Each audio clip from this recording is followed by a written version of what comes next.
दीप्ति की कहानी एक ऐसी औरत की है जिसके दिल में ममता का सागर लहराता था, लेकिन संतान की कमी उसे और उसके पति को हर पल साल रही थी। 4 साल पहले उसकी शादी मानव से हुई थी, जो पेशे से एक पारिवारिक वकील थे। दोनों की जिंदगी में प्यार तो था, लेकिन संतान की कमी ने उनके रिश्ते में एक खालीपन भर दिया था। मानव अक्सर दीप्ति को बांझ होने का ताना देता, जिससे उसका दिल और भारी हो जाता। दीप्ति हर रात ऊपर वाले से प्रार्थना करती कि उसकी गोद भर जाए, मगर हर सुबह वह उसी खालीपन के साथ उठती। वह अपने दुख को चुपके से सह लेती, लेकिन मानव की बातें उसे अंदर तक तोड़ देती थी। वह सोचती कि संतान पैदा करना उसके हाथ में नहीं, मगर वह अपने विश्वास को कभी टूटने नहीं देती थी।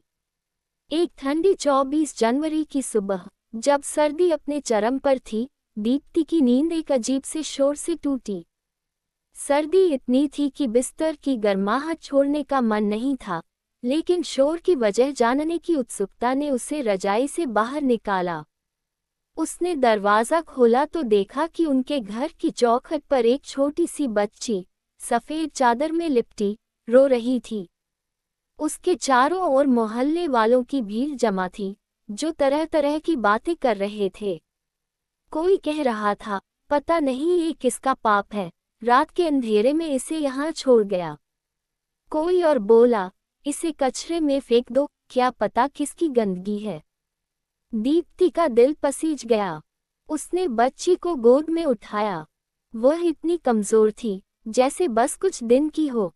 उसकी सांसें मुश्किल से चल रही थीं। दीप्ति ने भीड़ को तितर-बितर किया और बच्ची को लेकर घर के अंदर आ गई। उसने बच्ची का नाम तमन्ना रखा, ये सोचकर कि शायद यह उसकी तमन्ना पूरी होने की शुरुआत है। उस समय मानव किसी केस के सिलसिले में शहर से बाहर गए थे। दीप्ति ने तमन्ना का ख्याल अपनी संतान की तरह रखना शुरू किया। उसने बच्ची को गर्म कपड़े पहनाए, दूध पिलाया और रात रात भर जागकर उसकी देखभाल की। तमन्ना की नन्ही मुस्कान ने दीप्ति के दिल में एक नई उम्मीद जगा दी थी।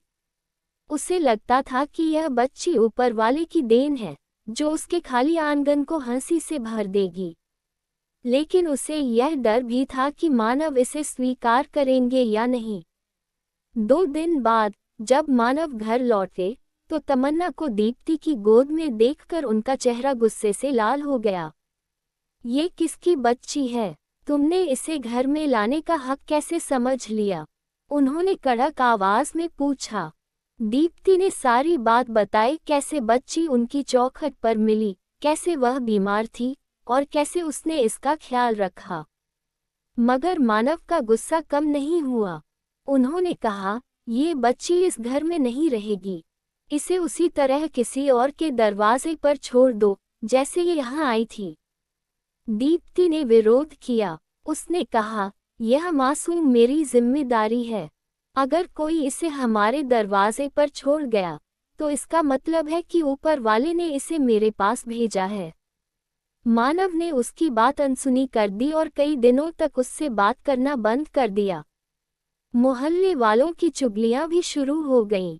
कोई कहता, वकील साहब के घर पर किसी ने अपनी गलती छोड़ दी। कोई दीप्ति को ताने मारता कि वह किसी और की औलाद को पाल रही है। दीप्ति ने इन सब की परवाह छोड़ दी। वह तमन्ना को अपनी बेटी मान चुकी थी।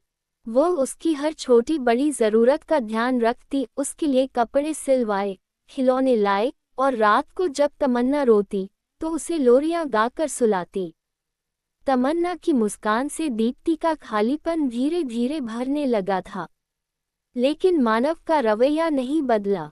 वह तमन्ना को देखकर चिढ़ते और जब वह रात को रोती, तो दीप्ति को डांटते। एक दिन दीप्ति की दोस्त शीतल उनके घर आई। जब उसने तमन्ना की कहानी सुनी, तो वह भावुक हो गई। उसने कहा, दीप्ति, तुम्हें ऊपर वाले का शुक्रिया अदा करना चाहिए। माँ बनने के लिए सिर्फ जन्म देना जरूरी नहीं, असली माँ तो परवरिश करने वाली होती है।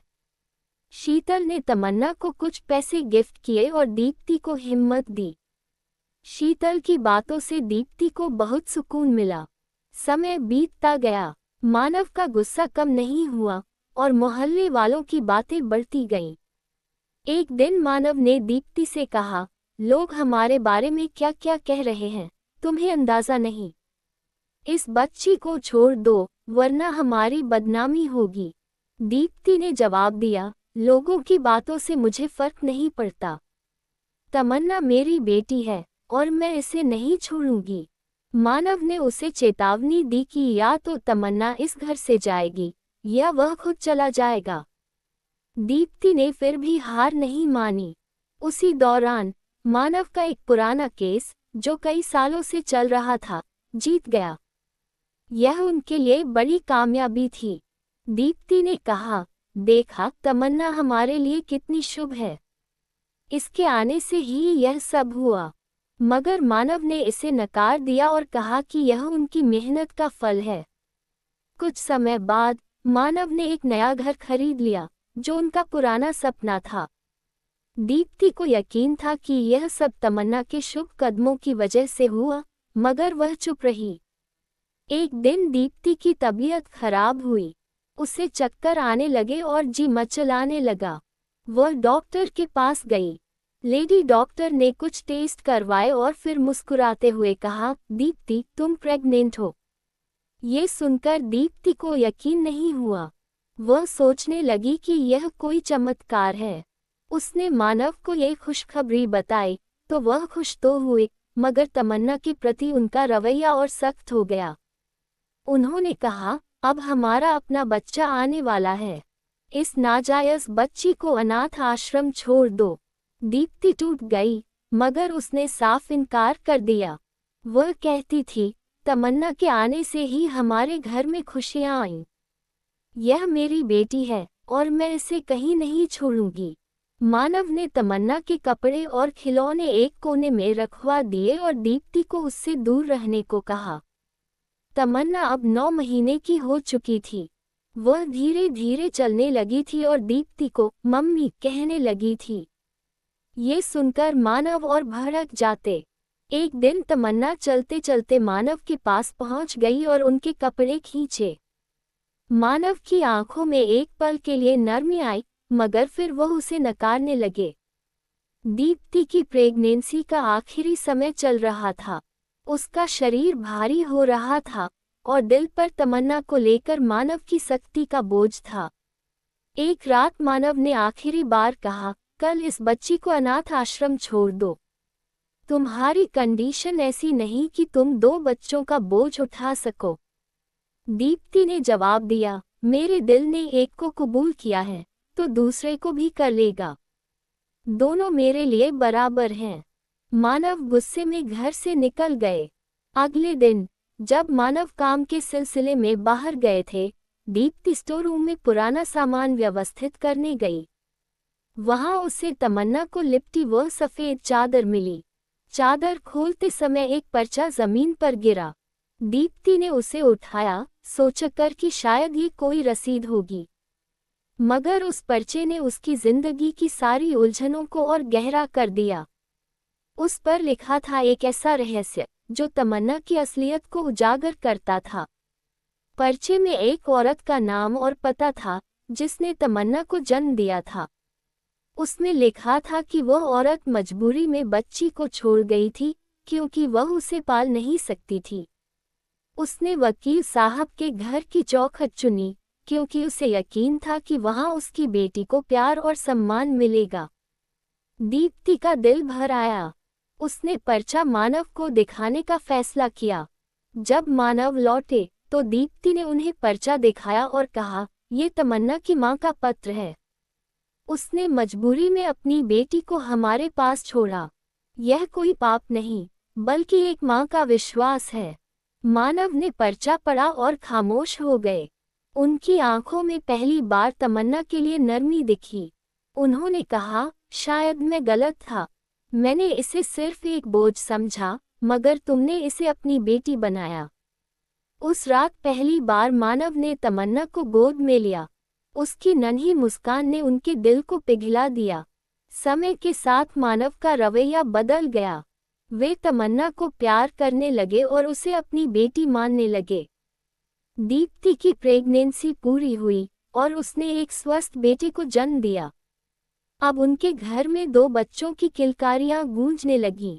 मोहल्ले वालों की बातें बंद हो गईं और लोग दीप्ति की ममता की तारीफ करने लगे। मानव ने भी स्वीकार किया कि तमन्ना उनके लिए शुभ थी। उस छोटी सी बच्ची ने न सिर्फ दीप्ति की गोद भरी, बल्कि उनके घर को खुशियों से भर दिया। कभी कभी ममता खून के रिश्तों की मोहताज नहीं होती, बस एक दिल चाहिए जो अपनाने का हुनर रखता हो। अगर दीप्ति की इस ममता भरी कहानी ने आपके दिल को छुआ हो, तो इसे औरों तक जरूर पहुंचाएं। वीडियो को लाइक करें, अपने दोस्तों के साथ शेयर करें और ऐसी ही दिल को छू जाने वाली कहानियों के लिए चैनल को सब्सक्राइब करना न भूलें, क्योंकि एक कहानी किसी की सोच बदल सकती है।